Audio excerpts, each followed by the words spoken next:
I'm completely revamping my main border this year, and because I interview some fabulous head gardeners on the Middlesized garden and we go and visit some wonderful gardens, I've gone back through my files to find all the most beautiful borders I could find and to pick them out here for inspiration for my border, for your border I hope, and also to pick out some of the tips on planning borders that these amazing gardeners have given me. It's Alexandra here from the Middlesized Garden YouTube channel and blog, and the first thing to remember if you want to completely revamp a border is you have to clear it first. This was told to me by quite a number of designers.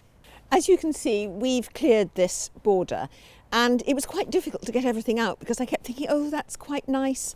Sometimes I find that you can plant a plant and you always think, well, I'm sure it'll do its thing next year, and it's really difficult to dig one up. But as you can see, we have left some things in, and certainly these roses, they're very well established. They've got roots far down. I don't want to dig those up.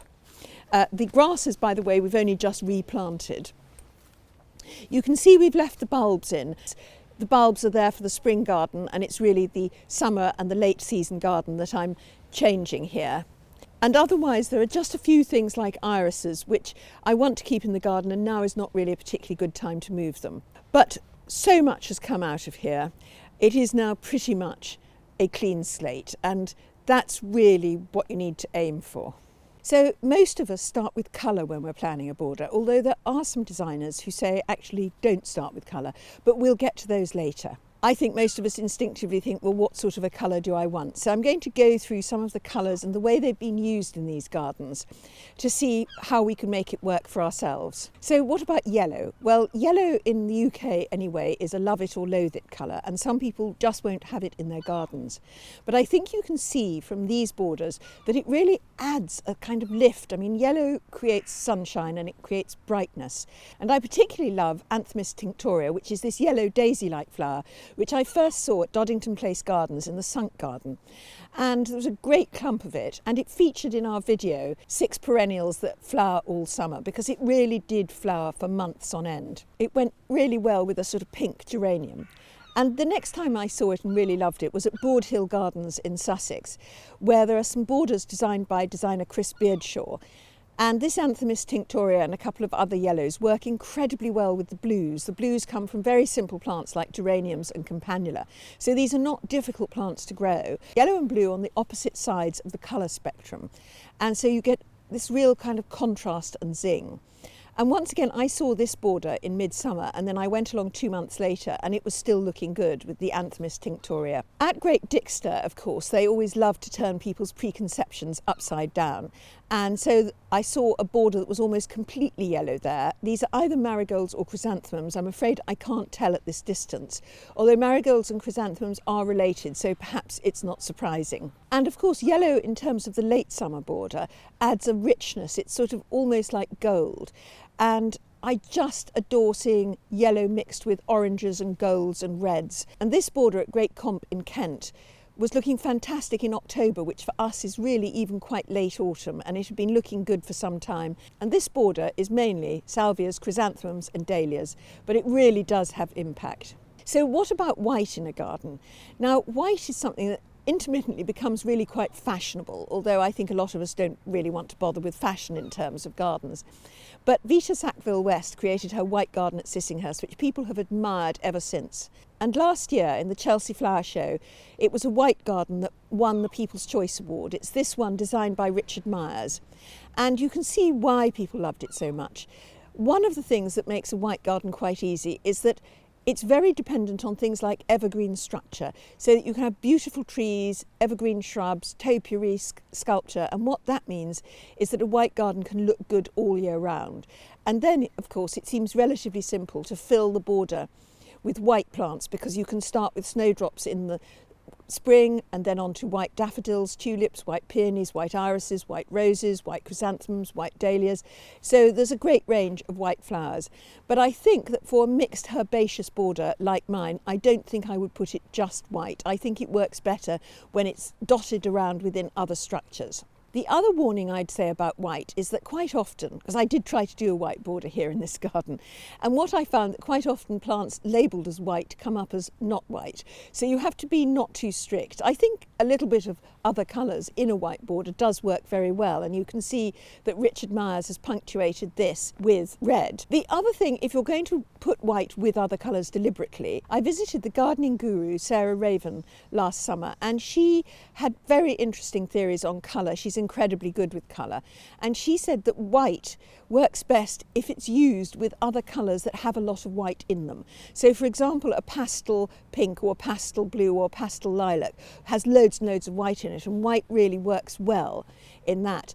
But if you put a few white flowers into a border that you want it to feel rich and red and glowing, the white sort of takes up all the light and the rich colours become just sort of dull and dark. And actually I think that might be one of the problems with my last border. Because late in the season, I do tend to go for the lovely rich reds and rusts and golds and oranges. And I recently put a very pale, almost white, I think it was a Café au lait dahlia in the middle there, and somehow the whole border just didn't work. So I think that's an interesting one. So if it's white you want to use, go with paler colours, and then otherwise use richer things like yellow perhaps to bring light to a rich border. But I do love this contrasting red and white at a show border at Hardy's Cottage Garden Plants. Rosy Hardy has her own YouTube channel which talks about plants and looking after plants and caring for plants, so do check that out. But I think this red and white combination also shows how important it is to contrast flower shape as well as flower colour. These are lupins and alliums, and the lupins have got a lovely vertical presence, the alliums a round presence, and I think that works very well. So that's something I've got to think about when ordering plants for my border. And I also love white in special combinations like this blue, white and silver at Doddington Place Gardens in Kent. They call it the ghost border, and they actually have the blue, white and silver theme both in spring and in summer. In spring it works really well with things like white tulips and daffodils. It's got the silvery grey from foliage, and then it's got blue delphiniums in the summer.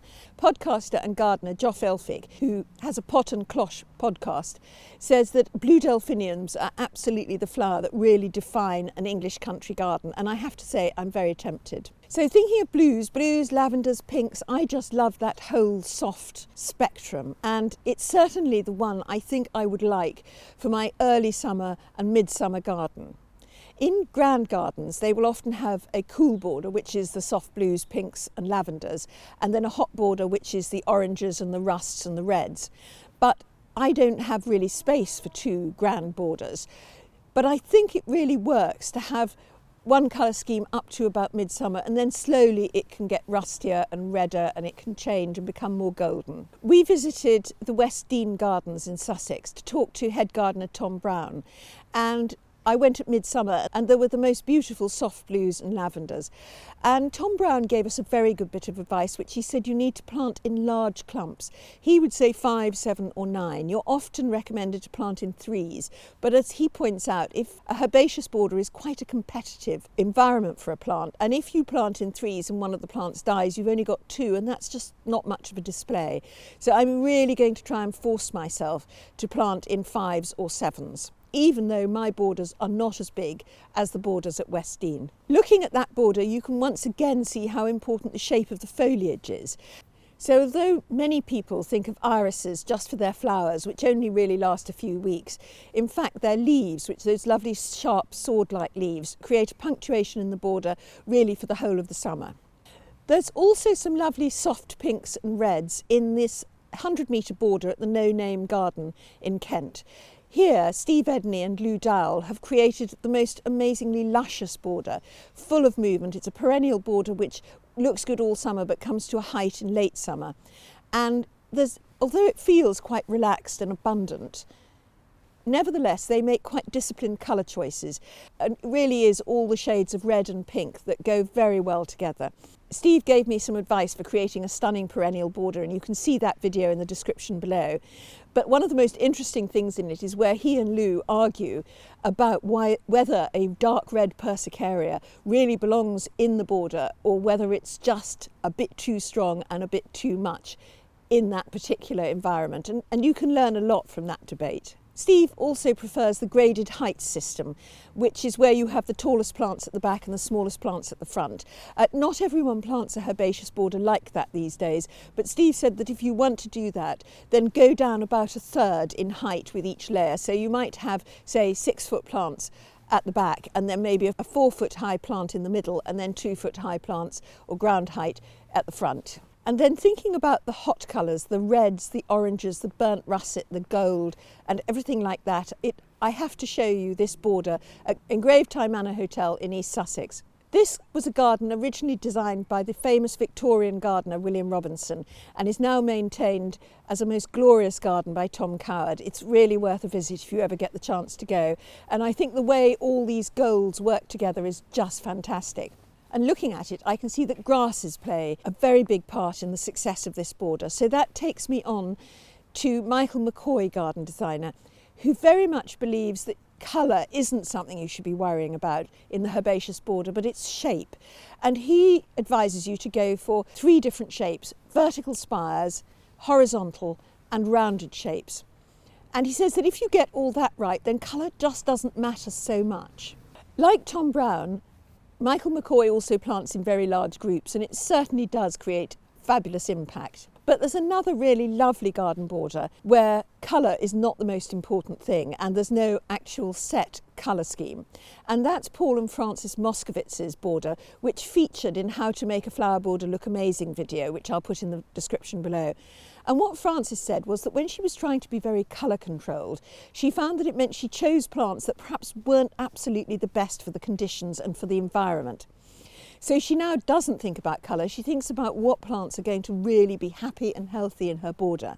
Because she said that if you've got a border full of happy, healthy plants, you have less weeding and you have a great impact. And I think that's very wise advice. If you look at Francis's border, you can see how a few really quite dramatic shapes also help to make the border have fantastic impact. Of course, all this means there are quite a lot of factors I have to think about when I'm choosing plants. There's height, there's colour, there's foliage colour, there's season of interest, there's wildlife friendly, there's a whole load of things.